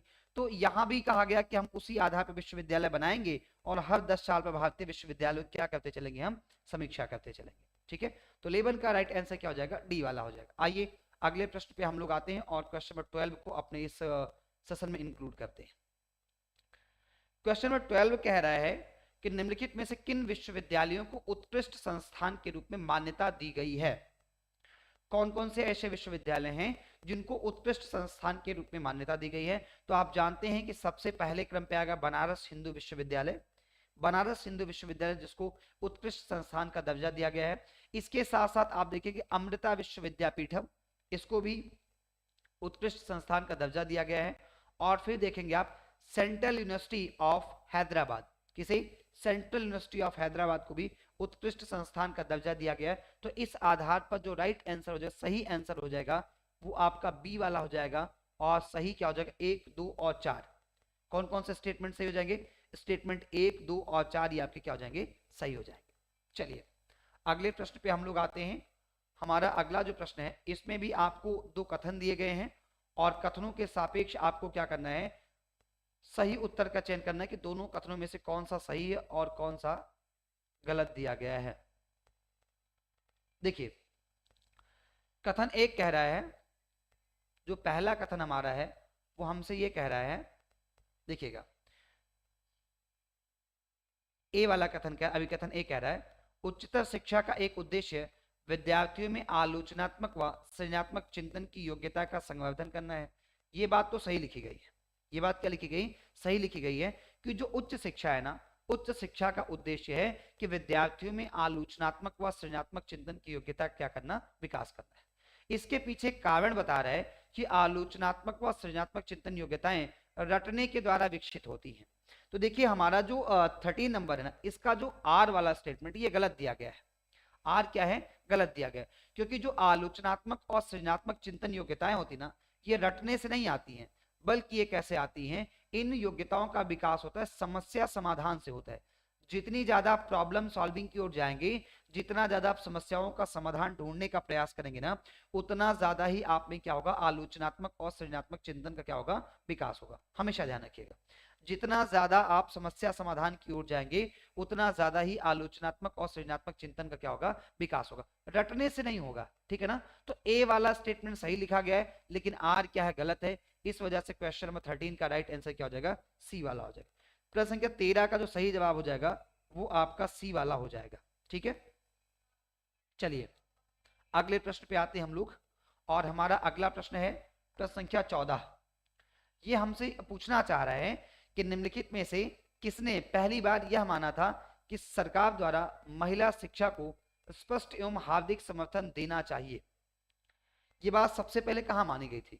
और इसके विस्तार के लिए प्रभावी उपाय किए जाएं। Women's Indian association, all India women conference, the wood dispatch, the national council of women. Question number 14 हमसे पूछ रहा है कि किसने सबसे पहले यह माना था कि महिला शिक्षा के लिए स्पष्ट एवं हार्दिक समर्थन दिया जाना चाहिए। इस संदर्भ में अगर हम बात करें तो मैं आपको बता दूं कि वुड डिस्पैच जो है, वुड डिस्पैच का जो प्रस्तुत करने का क्रम था, उसमें आप ध्यान दीजिएगा कि सबसे पहले 1853 में क्या आया? एक चार्टर एक्ट आया। 1853 में क्या आया? एक चार्टर एक्ट आया। इस चार्टर एक्ट में कहा गया कि हमें भारतीयों की शिक्षा के लिए बेहतर प्रयास किया जाना चाहिए। और उस क्रम में क्या किया गया? उस क्रम में एक समिति गठित कर दी गई। समिति का अध्यक्ष बनाया गया चार्ल्स वुड को बनाया गया। किसको बनाया गया? चार्ल्स वुड को बनाया गया। चार्ल्स वुड उस समय ईस्ट इंडिया कंपनी का संचालक हुआ करता था। चार्ल्स वुड जो है उस समय ईस्ट इंडिया कंपनी का संचालक हुआ करता था। और चार्ल्स वुड ने क्या किया? अपनी रिपोर्ट 19 जुलाई 1854 को प्रस्तुत किया। और वुड की जो रिपोर्ट थी उसी को वुड डिस्पैच के नाम से जाना गया, या उसको वुड का घोषणा पत्र कहते हैं। अब सबसे पहले वुड डिस्पैच में ही वुमेन एजुकेशन की बात की गई थी, महिला शिक्षा की बात की गई थी। इसके पहले किसी भी आयोग या समिति की रिपोर्ट में महिला शिक्षा की बात स्पष्ट तौर पे नहीं कही गई थी। तो हमारा राइट आंसर क्या हो जाएगा? क्वेश्चन 14 का सी वाला ऑप्शन सही हो जाएगा। चलिए अगले प्रश्न पे हम लोग आते हैं और क्वेश्चन नंबर 15 को देखते हैं। देखिए बढ़िया प्रश्न है। 15 कह रहा है कि निम्नलिखित में से किसके नेतृत्व के अंतर्गत विश्वविद्यालय सुधारों का सर्वाधिक महत्वपूर्ण परिणाम भारत सरकार की भावी शिक्षा नीति की प्रथम आधिकारिक घोषणा थी, जिसका उद्देश्य उसके विश्वविद्यालय सुधारों की प्रक्रिया से शिक्षित भारतीयों में उत्पन्न तनाव को घटाना था। ये एक कमेंट आ रहा है संकल्प के नाम से। मैं आपको बता दूं दोस्त, जो भी आप हैं, कि चार्टर एक्ट केवल एक बार नहीं आया था। दरअसल क्या होता था कि जो चार्टर एक्ट आता था ना, वो चार्टर एक्ट प्रत्येक 20 वर्ष पे आता था। कब आता था? सामान्यतः प्रत्येक 20 वर्ष पे आता था। ठीक है, तो एक चार्टर एक्ट आया 1793 में। कब आया? एक चार्टर एक्ट आया सबसे पहले 1793 में आया। इसके 20 साल बाद चार्टर एक्ट आया 1813 में। फिर 20 साल बाद चार्टर एक्ट 1833 में आया। फिर 20 साल बाद चार्टर 1853 में आया। ठीक है, तो अलग अलग जो चार्टर एक्ट है, ठीक है, प्रत्येक चार्टर एक्ट की अपनी अपनी उपयोगिता है। ठीक है, जैसे 1813 के चार्टर एक्ट की बात की जाएगी तो इसकी वजह से प्राच्य पाश्चात्य विवाद का जन्म हुआ था। अब आपने चर्चा छेड़ ही दी है तो सुन लीजिए। 1813 ईस्वी के चार्टर एक्ट के सेक्शन 43 से धारा 43 से प्राच्य पाश्चात्य विवाद का जन्म हुआ था। 1833 ईस्वी के चार्टर एक्ट से कौन आया था? मैकाले भारत आया था। 1833 ईस्वी के चार्टर एक्ट में लिखा गया था कि भारत का जो गवर्नर जनरल होगा उसके लिए एक विधिक सलाहकार की नियुक्ति की जाएगी। और उसी क्रम में 1834 ईस्वी मैकाले भारत आया था। और वुड डिस्पैच जो आया था वो 1853 ईस्वी के चार्टर एक्ट का फॉलो अप था, जो कि 19 जुलाई 1854 को वुड डिस्पैच प्रस्तुत किया गया था। ठीक है, चलिए अब वापस क्वेश्चन पे आते हैं। अब देखिए कह रहे हैं कि किसके नेतृत्व के अंतर्गत विश्वविद्यालय सुधारों का सर्वाधिक महत्वपूर्ण परिणाम भारत सरकार की भावी शिक्षा नीति की प्रथम आधिकारिक घोषणा थी, जिसका उद्देश्य उसके विश्वविद्यालय सुधारों की प्रक्रिया से शिक्षित भारतीयों में उत्पन्न तनाव को घटाना था। अब मैं यहां पे आपको बताऊं कि एक अंग्रेज अधिकारी आए, कर्जन। कौन आए? कर्जन। कर्जन ने क्या किया? 1901 ईस्वी में शिमला सम्मेलन आयोजित किया। मैं पूरा घटनाक्रम आपको बताता हूं। 1901 ईस्वी में इन्होंने क्या किया? 1901 ईस्वी में इन्होंने शिमला सम्मेलन आयोजित किया शिक्षा को लेकर, और शिमला सम्मेलन को नाम दे दिया गया भारतीय शिक्षा का गुप्त सम्मेलन, क्योंकि इस सम्मेलन की जानकारी किसी भारतीय को दी नहीं गई थी। तो आगे चलकर इसको क्या कहा गया? भारतीय शिक्षा का गुप्त सम्मेलन कहा गया। अब जब भारतीयों को पता चला कि कर्जन ने कोई भारतीय शिक्षा को लेकर गुप्त सम्मेलन किया है, तो भारतीयों ने इसका विरोध कर दिया। परिणाम यह हुआ कि भारतीयों को संतुष्ट करने के लिए कर्जन ने क्या किया? 27 जनवरी 1902 ईस्वी को एक आयोग गठित कर दिया, जिसको नाम दिया गया भारतीय विश्वविद्यालय आयोग। क्या नाम दिया गया? भारतीय विश्वविद्यालय आयोग। अब इस आयोग के गठन के पीछे भी बड़ी इंटरेस्टिंग कहानी है। भारतीय ये कहते थे कि हमने इनके शिमला सम्मेलन का विरोध किया तो इन्होंने हमें संतुष्ट करने के लिए भारतीय विश्वविद्यालय आयोग बना दिया, और कर्जन का ये कहना था कि नहीं, हमने भारतीयों को संतुष्ट करने के लिए नहीं बनाया, बल्कि हमने इसलिए इस आयोग को बनाया है क्योंकि जब 1854 ईस्वी का वो डिस्पैच आया था तो उसमें कहा गया था कि लंदन विश्वविद्यालय के आधार पर हम विश्वविद्यालय बनाएंगे। अब जो लंदन विश्वविद्यालय है इसमें प्रत्येक वर्ष पे समीक्षा, प्रत्येक 10 साल पर समीक्षा की जाती है, लेकिन भारत के वो जो कलकत्ता, मद्रास और मुंबई के विश्वविद्यालय जो 1857 में बन गए हैं, अभी तक एक बार भी उनकी समीक्षा नहीं की गई। तो हम भारतीय विश्वविद्यालयों की समीक्षा के लिए इस आयोग को बनाना चाहते हैं, कर्जन का ये मानना था। ठीक है, लेकिन कुल मिलाकर 27 जनवरी 1902 ईस्वी को ये आयोग बन गया। इसका जो अध्यक्ष बनाया गया वो बनाया गया थॉमस रैले को। किसको बनाया गया? थॉमस रैले को बनाया गया। इसी वजह से इस आयोग को नाम क्या दिया जाता है? रैले आयोग भी कहा जाता है। ठीक है, चलिए अब ये 1902 में आयोग बनाया गया, आयोग की रिपोर्ट आई, बाद में इसी को फॉलो अप करते हुए आप देखेंगे कि 21 मार्च 1904 को भारतीय विश्वविद्यालय अधिनियम आया, और 11 मार्च 1904 को भारतीय शिक्षा नीति, 11 मार्च 1904 को भारतीय शिक्षा नीति प्रस्तुत की गई। ठीक है, लेकिन ये प्रस्तुत करने का काम किसने किया था? ये सारे कार्य जो हैं ये कर्जन के द्वारा किए गए थे। किसके द्वारा? ये सभी कार्य जो किए गए थे वो कर्जन के द्वारा ही किए गए थे। इस वजह से 15 का राइट आंसर क्या हो जाएगा? सी वाला हो जाएगा।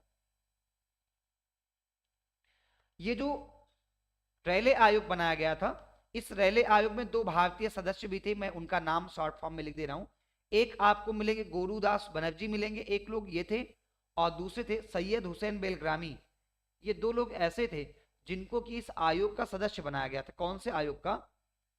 जो रैले आयोग बनाया गया था, इसके 2 सदस्य भारतीय भी थे।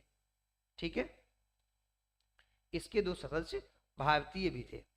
एक का नाम था गुरुदास बनर्जी और एक का नाम था सैयद हुसैन बेलग्रामी। चलिए हम लोग आगे बढ़ते हैं और अगले क्वेश्चन पे आते हैं।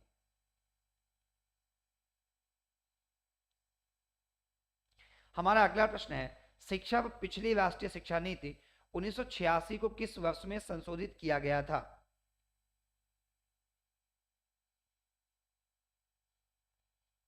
ठीक है, शिक्षा पर पिछली राष्ट्रीय शिक्षा नीति 1986 को कब संशोधित किया गया था? तो आप देखेंगे कि इसको कब संशोधित किया गया था। आप देखेंगे कि इसको संशोधित करने का काम किया गया 1992 में, 1992 ईस्वी में, 1992 ईस्वी में संशोधित राष्ट्रीय शिक्षा नीति प्रस्तुत की गई थी। संशोधित राष्ट्रीय शिक्षा नीति प्रस्तुत की गई थी। और संशोधित किसको किया गया था? तो आप बताएंगे कि 1986 वाली को संशोधित करके 1992 में प्रस्तुत किया गया था, जिसको हम कहते हैं संशोधित राष्ट्रीय शिक्षा नीति कहते हैं। ठीक है, चलिए अगले प्रश्न पे आते हैं। हमारा आज का अगला प्रश्न है, क्वेश्चन नंबर 17 कह रहा है कि भारत में वर्ष 1857 में आधुनिक विश्वविद्यालयों की स्थापना कहाँ की गई थी? तो भारत में 1857 में जो आधुनिक विश्वविद्यालयों की स्थापना की गई थी, वो अभी चर्चा के दौरान मैंने आपको बताया कि भारत में 3 नए विश्वविद्यालय बनाए गए थे। वो विश्वविद्यालय कौन कौन से थे? कलकत्ता, मद्रास और मुंबई, ये 3 नए विश्वविद्यालय बनाए गए थे। और ये किसके प्रभाव में बनाए गए थे? तो ये वुड डिस्पैच के प्रभाव में बनाए गए थे। आप ऐसे लिख सकते हैं कि ये बनाए गए थे वुड डिस्पैच 1854 के प्रभाव में। 1854 का जो वुड डिस्पैच आया था उसके प्रभाव में इस प्रकार के तीनों विश्वविद्यालयों की स्थापना की गई थी।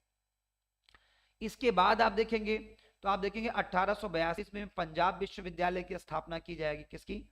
पंजाब विश्वविद्यालय की स्थापना की जाएगी। 1887 में इलाहाबाद विश्वविद्यालय की स्थापना की जाएगी।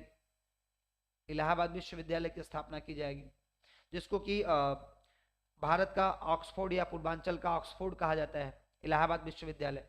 फिर आप देखेंगे कि 2000, इसके बाद आप देखिए 1916 ईस्वी में आप देखेंगे बीएचयू की स्थापना की गई थी। ठीक है, 1917 ईस्वी में आप देखेंगे पटना विश्वविद्यालय की स्थापना की गई थी। 1920 ईस्वी में आप देखेंगे, 1920 में देखेंगे एएमयू अलीगढ़ मुस्लिम यूनिवर्सिटी की स्थापना की गई थी। तो धीरे धीरे करके आगे चलते चलते जो ना वो विश्वविद्यालयों की संख्या बढ़ती गई, लेकिन स्टार्टिंग में यही 3 विश्वविद्यालय स्थापित किए गए, कलकत्ता, मद्रास और मुंबई। 17 का बी ऑप्शन आपका सही हो जाएगा।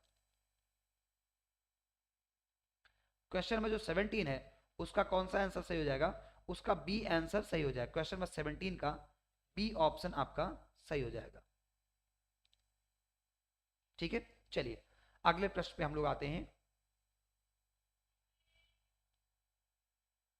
अगला प्रश्न है कि भारत में 9वीं पंचवर्षीय योजना, अब 9वीं पंचवर्षीय योजना कब आई? तो 9वीं पंचवर्षीय योजना 1997 से 2002 तक, यानी कि एक पंचवर्षीय योजना का मतलब है कि कोई योजना प्रस्तुत की 5 वर्ष तक होती थी, 5 वर्ष तक हम उस पर काम करते थे। कहने का आशय यह है कि हम पहले प्लानिंग करते थे और उस प्लानिंग को अगले 5 साल तक हम एग्जीक्यूट करने के लिए काम करते। 5 साल बाद हम इस बात की समीक्षा करते थे कि जो हमने प्लानिंग की थी, जो हमने योजना बनाई थी देश के विकास के लिए, देश के उत्थान के लिए, उसमें हम किस स्तर तक सफल हो पाए अथवा हम सफल नहीं हो पाए, उसी को क्या कहा जाता था? पंचवर्षीय योजना। तो जो भारत की 9वीं पंचवर्षीय योजना थी 1997 से 2002 तक, उसके विषय में कौन से महत्वपूर्ण पहलू थे, यही आपसे पूछा जा रहा है। देखिए, अगर हम उसके महत्वपूर्ण पहलुओं की बात करें तो हमारी जो 9वीं पंचवर्षीय योजना थी उसमें गुणवत्ता और शिक्षा की प्रणाली दक्षता में सुधार की बात की गई थी। मैं इस बात से पूरी तरह से सहमत हूं।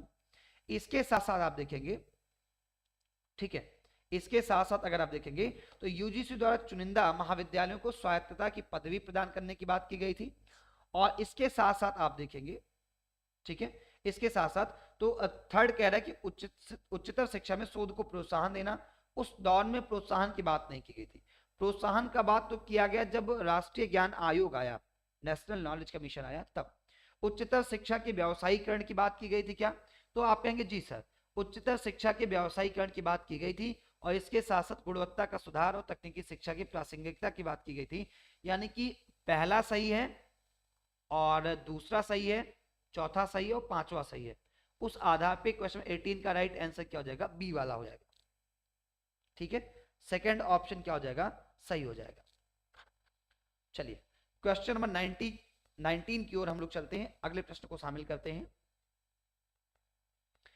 कह रहा है कि निम्नलिखित में से कौन सा विश्व के विश्वविद्यालयों की रैंकिंग से संबंधित नहीं है? आप जानते हैं कि वैश्विक विश्वविद्यालयों की रैंकिंग जारी की जाती है। उस रैंकिंग में से कह रहे हैं कौन ऐसा है जो कि रैंकिंग प्रक्रिया में शामिल नहीं होता है? तो रैंकिंग प्रक्रिया में शामिल नहीं, मैड्रिड रैंकिंग जो है ये विश्वविद्यालयों को रैंकिंग देने के लिए उसमें शामिल नहीं होती। भारत के संदर्भ में बात करेंगे तो हमारे जो शिक्षण संस्थान है, विशेष तौर पे विश्वविद्यालय या महाविद्यालय, उनमें से नैक जो होता है वो उनको ग्रेडिंग प्रदान करने का काम करता है। यानी कि नैक क्या करता है? नैक उनको ग्रेड प्रदान करता है, national assessment and accreditation council, जिसको हम क्या कहते हैं? नैक कहते हैं। तो 19 नंबर क्वेश्चन का राइट आंसर क्या हो जाएगा? सी वाला हो जाएगा, मैड्रिड रैंकिंग। आइए अगले क्वेश्चन पे हम लोग आते हैं। अगला क्या है कि निम्नांकित में से कौन से प्राचीन ग्रंथ आयुर्विज्ञान से संबंधित है? कौन कौन से ऐसे प्राचीन ग्रंथ हैं जो कि आयुर्विज्ञान से संबंधित है? तो आयुर्विज्ञान से संबंधित जो है वो है आपकी चरक संहिता और सुश्रुत संहिता, यानी कि पहला सही है और तीसरा सही है। इस आधार पे सी वाला विकल्प आपका सही हो जाएगा। चलिए और आगे बढ़ते हैं, अगले प्रश्न पे आते हैं। निम्नलिखित में से कौन सा गणित से संबंधित प्राचीन ग्रंथ है? आपसे यह पूछा जा रहा है कि गणित से संबंधित प्राचीन ग्रंथ कौन सा है? तो गणित के प्राचीन ग्रंथ की जब बात करेंगे तो इसका राइट आंसर हो जाएगा शुल्ब सूत्र। क्या हो जाएगा? शुल्ब सूत्र जो है ये हमारे गणित का प्राचीन ग्रंथ है एक प्रकार से। ठीक है, शुल्ब सूत्र जो है ये गणित से संबंधित प्राचीन ग्रंथ है। आइए नीचे दो कथन दिए गए हैं और हमें आपको क्या करना है? इन कथनों की प्रासंगिकता की जांच करनी है कि जो कथन दिए गए हैं वो कथन सही भी हैं या नहीं सही हैं। इस विषय में बात करेंगे। कथन एक कह रहा है कि राधाकृष्णन आयोग ने भारत में विश्वविद्यालय शिक्षण को मानकीकृत करने की अनुशंसा की, जबकि सेकंड स्टेटमेंट कह रहा है कि राधाकृष्णन आयोग ने एक अखिल भारतीय विश्वविद्यालय परीक्षा बोर्ड की स्थापना का भी सुझाव दिया था। यानी कि हम एक ऐसा बोर्ड बनाएं जो कि अखिल भारतीय के संपूर्ण भारत के उच्चतर शिक्षण के संस्थानों की परीक्षा एक साथ आयोजित कर सके। इनका एक सुझाव ये भी था। लेकिन जब इनके सुझावों के सही होने के क्रम में बात करेंगे तो पहला वाला तो इनका बिल्कुल सही है कि राधाकृष्णन आयोग ने भारत में विश्वविद्यालय शिक्षण को मानकीकृत करने की अनुशंसा की थी, ये बात तो सही है। लेकिन जब आप इस विषय में देखेंगे कि राधाकृष्णन आयोग ने एक अखिल भारतीय विश्वविद्यालय परीक्षा बोर्ड की स्थापना का सुझाव दिया था, तो ये क्या हो जाएगा, ये गलत हो जाएगा। इस आधार पर आपका एक स्टेटमेंट सही है और जो आपका सही स्टेटमेंट है वो सी वाला है, कथन एक सही है लेकिन कथन दो जो है वो क्या है, गलत है। ठीक है, तो क्वेश्चन नंबर 22 का राइट आंसर सी वाला होगा। आइए अगले प्रश्न पे आते हैं। अगला प्रश्न है कि राष्ट्रीय कौशल विकास निगम द्वारा प्रारंभ की गई एक पहल the national portal for trainers and assessors को क्या कहा जाता है। तो ये जो पोर्टल स्टार्ट किया गया है राष्ट्रीय कौशल विकास निगम के द्वारा, इसका जो सही नाम है ना, इसका सही नाम है भैया तक्षशिला। किस नाम से पोर्टल को स्टार्ट किया गया है, तो पोर्टल को तक्षशिला नाम से स्टार्ट किया गया है।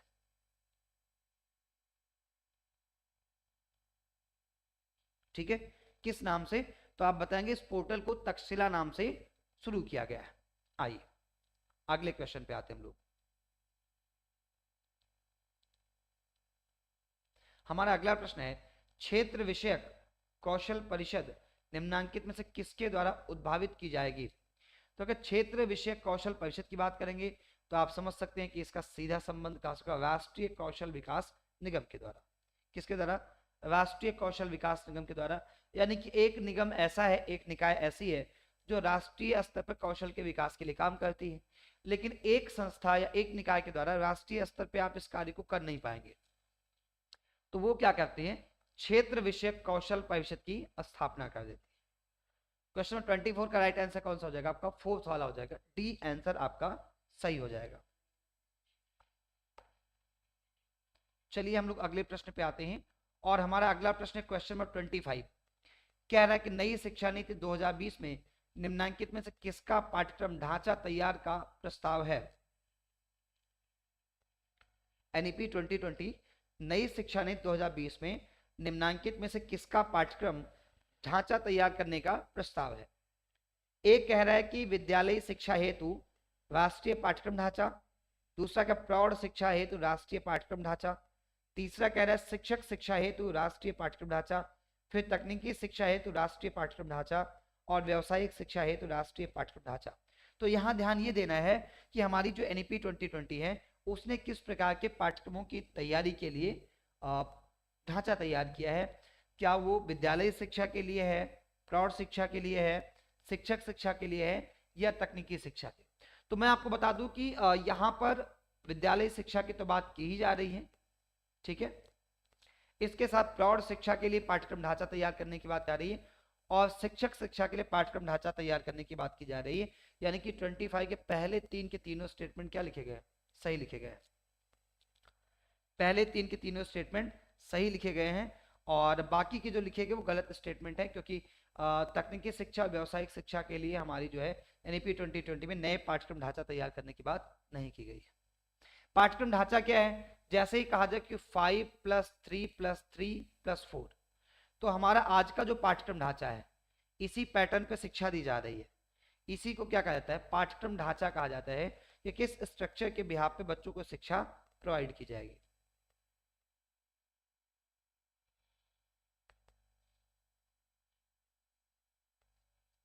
ठीक है, 5+3+3+4 इसी की सहायता से ये हमारी शिक्षा का ढांचा है। इसमें विद्यालय शिक्षा, प्रौढ़ शिक्षा, राष्ट्रीय शिक्षा और ऐसे सभी स्तर की शिक्षा के लिए ढांचा निर्धारित करने का काम हमारी जो है एनईपी 2020 के अंतर्गत किया गया है।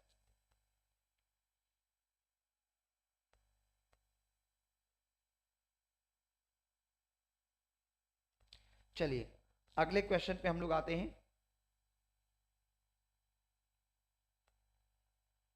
अगला प्रश्न है निम्नांकित में से कौन सा मूल्य स्व उत्कर्ष से संबंधित है। यानी कि कौन सा मूल्य ऐसा है जो अपने उत्कर्ष से, यानी कि व्यक्ति जो है उसके अपने उत्थान से संबंधित है। सुरक्षा का मूल्य, सर्वमुक्तिवाद का मूल्य, स्वतंत्रता का या समान रूपता का। तो देखिए जब हम अपने उत्कर्ष की बात करें, स्व उत्कर्ष की बात करेंगे, अपने स्व के उत्कर्ष की बात करेंगे, तो उसके लिए जरूरी हो जाता है कि सर्वमुक्तिवाद का मूल्य हमारे अंदर होना चाहिए। सर्वमुक्तिवाद का मूल्य यानी कि 26 का राइट आंसर क्या हो जाएगा, बी वाला हो जाएगा। 26 का बी आंसर आपका सही हो जाएगा।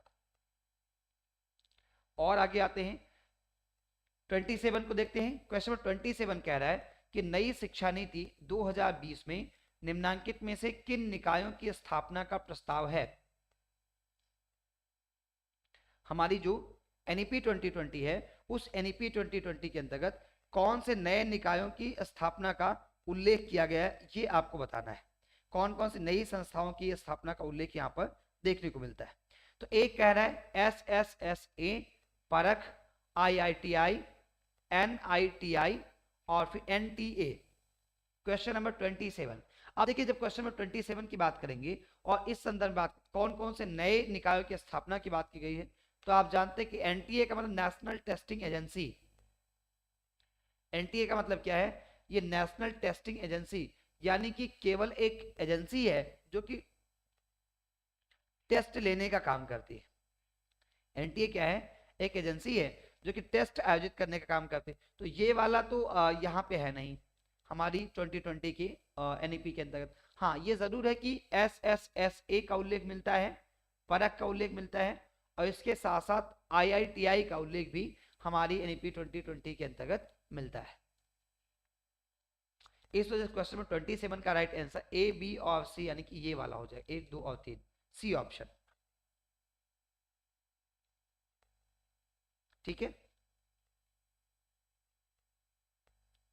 चलिए अगले प्रश्न पे आते हैं और क्वेश्चन नंबर 28 को शामिल करते हैं। कह रहे हैं कि निम्नांकित में से कौन सर्वोच्च सलाहकारी गैर संवैधानिक निकाय है, यानी कि जो सलाह करने का, सलाह देने का तो काम करते हैं, लेकिन वह संवैधानिक निकाय ना होकर के गैर संवैधानिक निकाय है। संवैधानिक निकाय ना होकर के वो क्या है, वो गैर संवैधानिक निकाय है। तो इसके लिए आप क्या बताएंगे, नीति बताएंगे, नीति आयोग। अब नीति आयोग का जो अध्यक्ष होता है वो कौन होता है, प्रधानमंत्री होता है। नीति आयोग का अध्यक्ष कौन होता है, तो आप बताएंगे सर नीति आयोग का अध्यक्ष होता है देश का प्रधानमंत्री होता है। नीति आयोग से पहले इसी आयोग को योजना आयोग कहा जाता था। क्या कहा जाता था, योजना आयोग कहा जाता था। तो 28 का राइट आंसर ए वाला हो जाएगा। आइए अगले प्रश्न पे आते हैं। विश्वविद्यालय अनुदान आयोग के पहले अध्यक्ष कौन थे। अभी मैंने चर्चा के दौरान आपको बता दिया था कि विश्वविद्यालय अनुदान आयोग के पहले अध्यक्ष कौन थे, बताइए। सही उत्तर इसका कीजिएगा। देखिए विश्वविद्यालय अनुदान एक प्रकार की संस्था जिसको हम यूजीसी कहते हैं, एक प्रकार की निकाय या क्या है, संस्था है जो उच्च शिक्षा के क्षेत्र में कार्य करने वाले संस्थान, विश्वविद्यालय या फिर महाविद्यालय, ऐसे लोगों को फंडिंग, अनुदान प्रोवाइड करने का काम करता है जो उच्चतर शिक्षा को, उच्च शिक्षा को बेहतर दिशा में आगे ले जाने के लिए प्रयास कर रहे हैं। ठीक है, तो क्वेश्चन 29 विश्वविद्यालय अनुदान आयोग के पहले अध्यक्ष की बात करेगा। तो यहां बताएंगे श्री CD देशमुख। 1956 में आप याद रखिएगा 1956 ईस्वी में एक संविधान के अधिनियम द्वारा, भारतीय संसद के अधिनियम द्वारा इसकी स्थापना की गई थी। संसद की अधिनियम की सहायता से इसकी स्थापना की गई थी। अधिनियम की सहायता से, कौन से अधिनियम की सहायता से, तो संसद के अधिनियम की सहायता से यूजीसी की स्थापना का उल्लेख किया गया था और इसके पहले चेयरपर्सन थे वो CD देशमुख थे। चलिए अगले प्रश्न पे हम लोग आते हैं। अगला प्रश्न है वैश्विक नागरिकता शिक्षा। क्या है, वैश्विक नागरिकता शिक्षा GCED का उद्देश्य क्या है।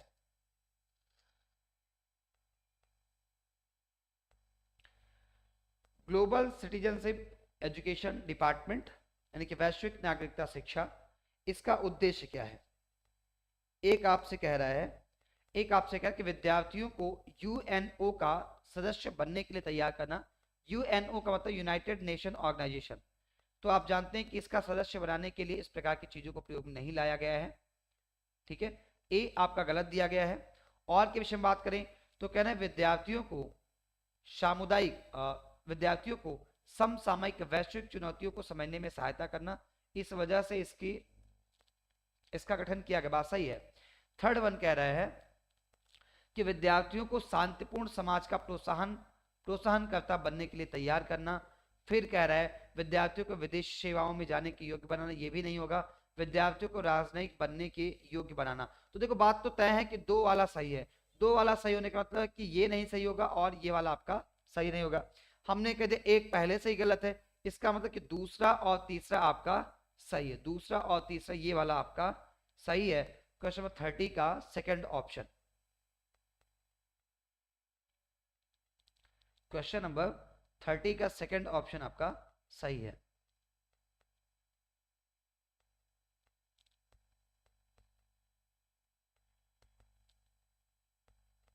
ठीक है, चलिए अगले प्रश्न पे हम लोग आ जाते हैं।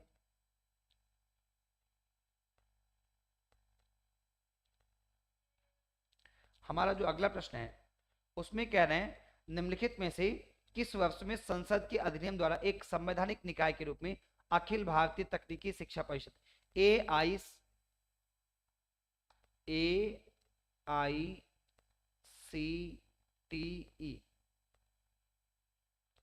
AICTE यानी कि all India council for technical education की स्थापना कब की गई थी?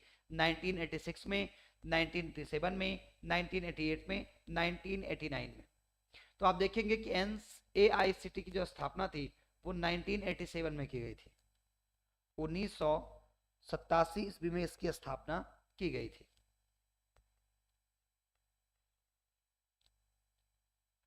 आइए अगले प्रश्न पे आते हैं।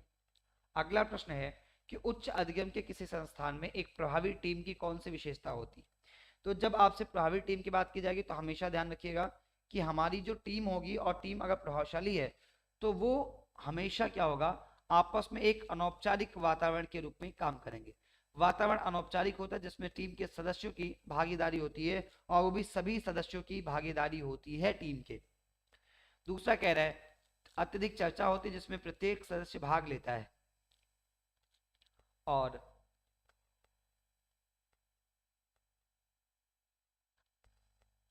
तीसरा स्टेटमेंट पढ़ेंगे तो तीसरा कहता है कि समूह के कार्य को अच्छी तरह समझा जाता है जो समूह के सदस्यों को स्वीकार होता है। ये बात तो बिल्कुल साफ साफ सही दिख रही है।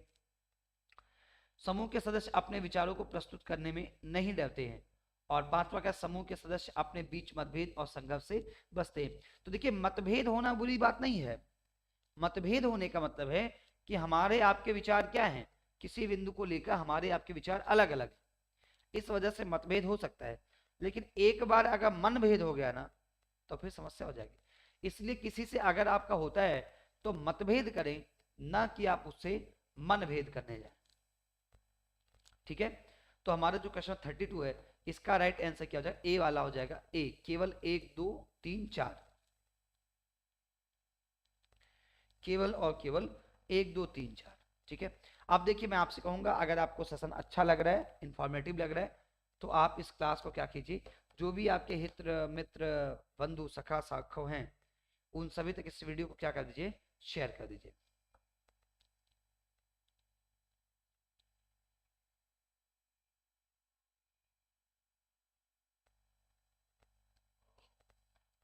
ठीक है ना?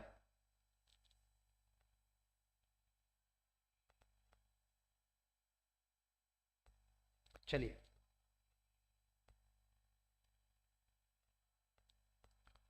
क्वेश्चन नंबर हम लोग देखेंगे, क्वेश्चन नंबर 33 देखेंगे। 33 नंबर का प्रश्न हम लोग देखेंगे। 33 नंबर का जो प्रश्न है वो हमसे आपसे कुछ इस प्रकार से बात कर रहा है। किस प्रकार से बात कर रहा है? ये कह रहा है शैक्षणिक कार्यक्रमों की गुणवत्ता और मानकों को बनाए रखना,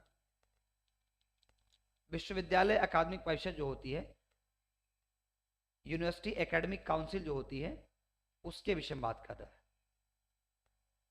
यूनिवर्सिटी एकेडमिक काउंसिल के विषय में बात कर, उसकी रिस्पॉन्सिबिलिटी के विषय में बात कर रहा है कि उसका अगर कोई हेड है तो उसकी भूमिका क्या होगी।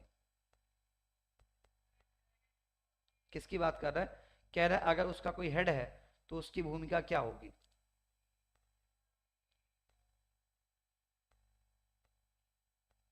ठीक है, एक बार फिर से देखेंगे। तकनीकी व्यवधान के चलते क्लास बीच में रुक गई थी, लेकिन अभी हम लोग एक बार फिर से देखने के लिए तैयार हैं। सेशन स्टार्ट हो चुका है एक बार फिर से, और हम लोग क्या करेंगे यहाँ पर अब क्वेश्चन का आंसर करने चलेंगे। ठीक है, थोड़ी सी तकनीकी समस्या थी जिसकी वजह से बीच में क्लास रुक गई थी, लेकिन एक बार फिर से हम सभी क्या हो गए, एक बार फिर से हम सब लाइव हो गए हैं।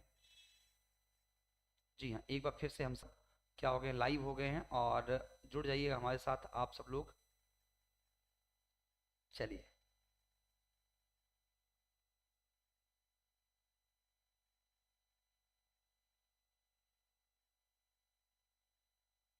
एक बार फिर से हम सब लोग जुड़ गए हैं और देखेंगे, क्लास को देखेंगे हम सब लोग।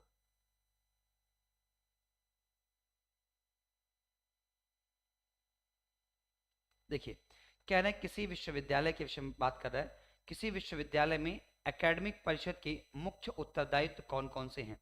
यानी कि जब हम किसी यूनिवर्सिटी के विषय में बात करते हैं तो उस यूनिवर्सिटी की जो एकेडमिक काउंसिल होती है ना, उसकी रिस्पॉन्सिबिलिटी क्या होती है।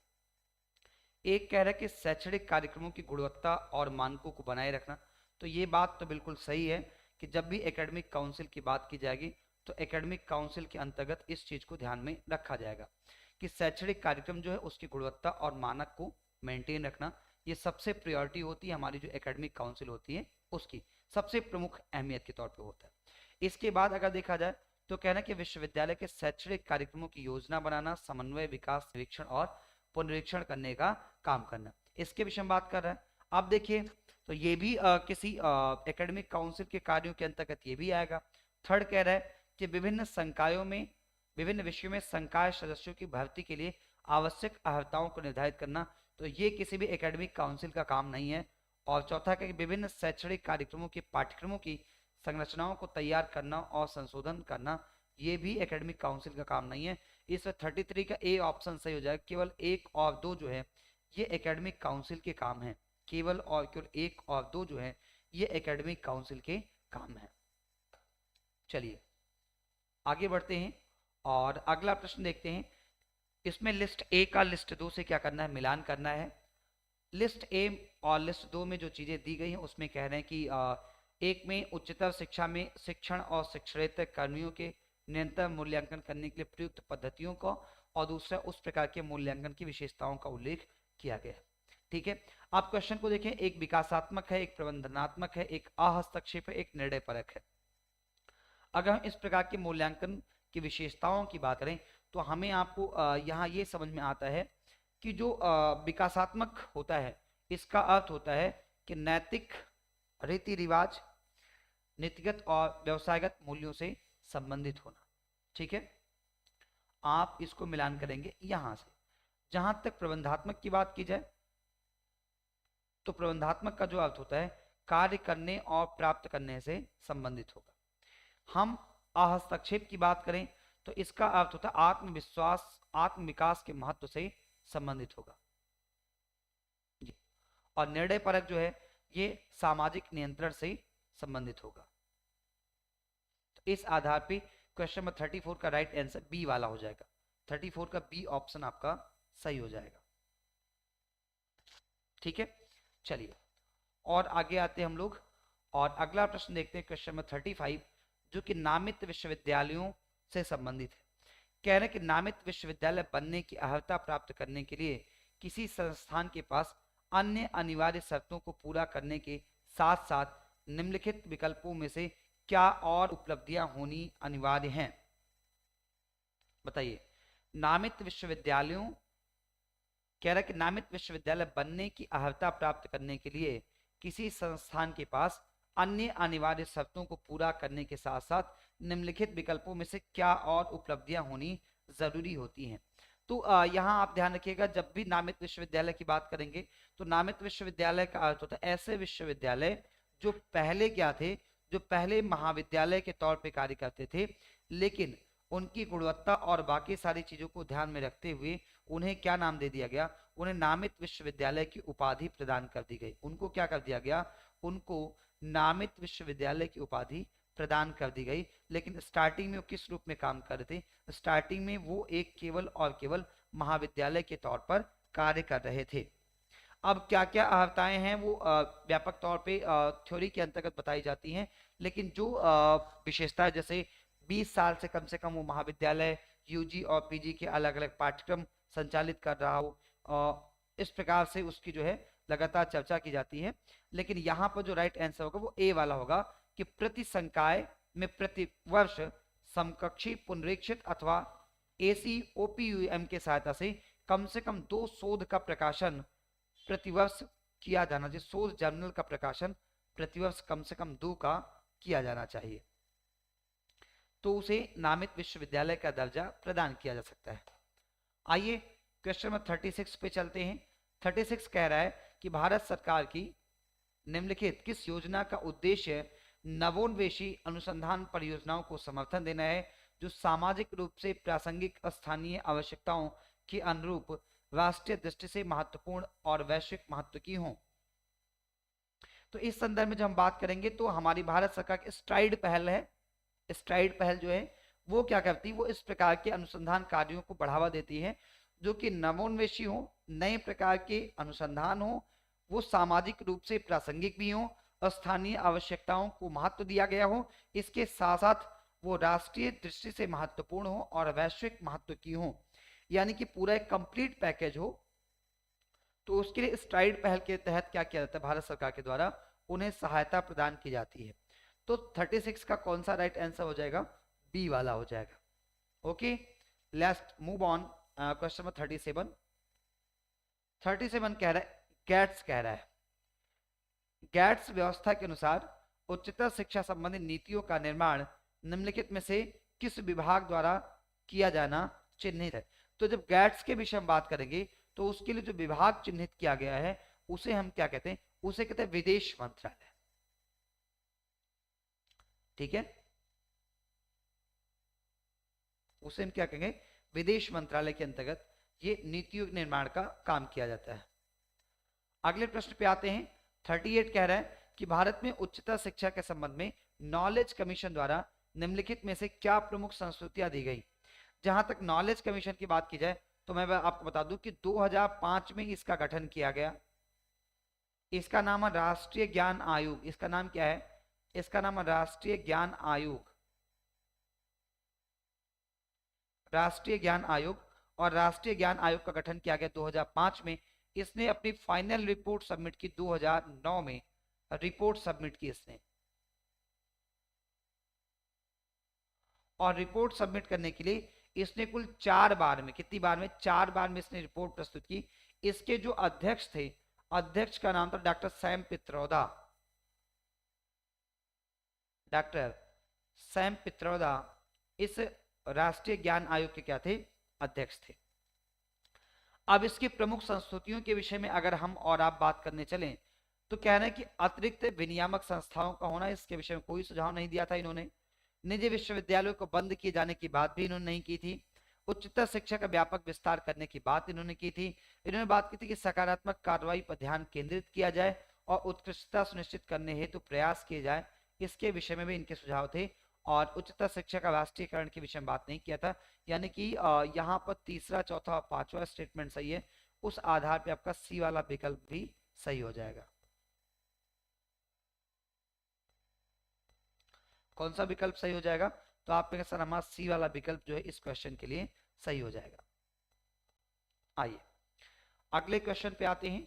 हमारा जो अगला प्रश्न यानी कि क्वेश्चन नंबर 39 जो है वो कह रहा है कि नीचे दिए गए कथनों जिनमें से एक अभिकथन और दूसरा तर्क है, उनके विषय में बताना है।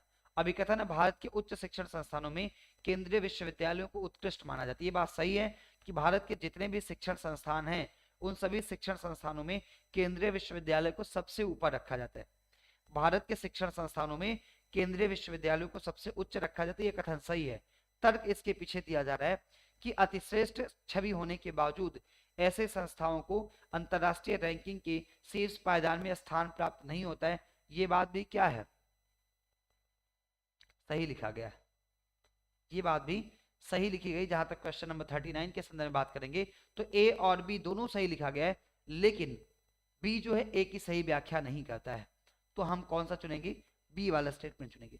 कि अगर भारत के उच्च शिक्षण संस्थानों की बात करेंगे तो भारत के उच्च शिक्षण संस्थानों में जो सबसे बेहतर क्वालिटी है वो केंद्रीय विश्वविद्यालयों की है। केंद्रीय विश्वविद्यालयों की बेहतर स्थिति होने के बाद भी अगर आप ग्लोबल रैंकिंग में जाएंगे तो ग्लोबल रैंकिंग में इनका स्थान जो है वो 200-300 के बाद ही आता है, स्टार्टिंग में इनका स्थान नहीं आता है। तो इस आधार पे 39 का सेकंड ऑप्शन हम लोग सही कर लेंगे। आगे चलते क्वेश्चन नंबर 40 की बात करते हैं। क्वेश्चन 40 कह रहा है कि किसी विश्वविद्यालय के एक विभाग द्वारा एक ऐसा अध्ययन किए जाने का प्रस्ताव है जहां समायोजन की प्रकृति को जानने की दृष्टि से शिक्षकों और विद्यार्थियों की अभिवृत्ति, मूल्य तथा उनके पक्षपात के परीक्षण का अध्ययन किया जाना है। इस संदर्भ में शोध की कौन सी पद्धतियां उपयुक्त होंगी। क्वेश्चन नंबर 40 देखिए, जब इस प्रकार के प्रश्न की ओर जाएंगे, ठीक है, तो हमें आपको पता चलेगा कि यहाँ पर एक तो लागू हो सकती है वर्णनात्मक पद्धति लागू हो सकती है और एक आपकी नृजातीय पद्धति लागू हो सकती है। इस प्रकार की परिस्थितियां में दो ही पद्धति लागू हो सकती है, एक आपकी वर्णनात्मक पद्धति और दूसरी आपकी नृजातीय पद्धति। इस आधार पे केवल और केवल आपका सी उत्तर सही हो जाएगा। कौन सा उत्तर आपका सही हो जाएगा? सी वाला उत्तर आपका सही हो जाएगा।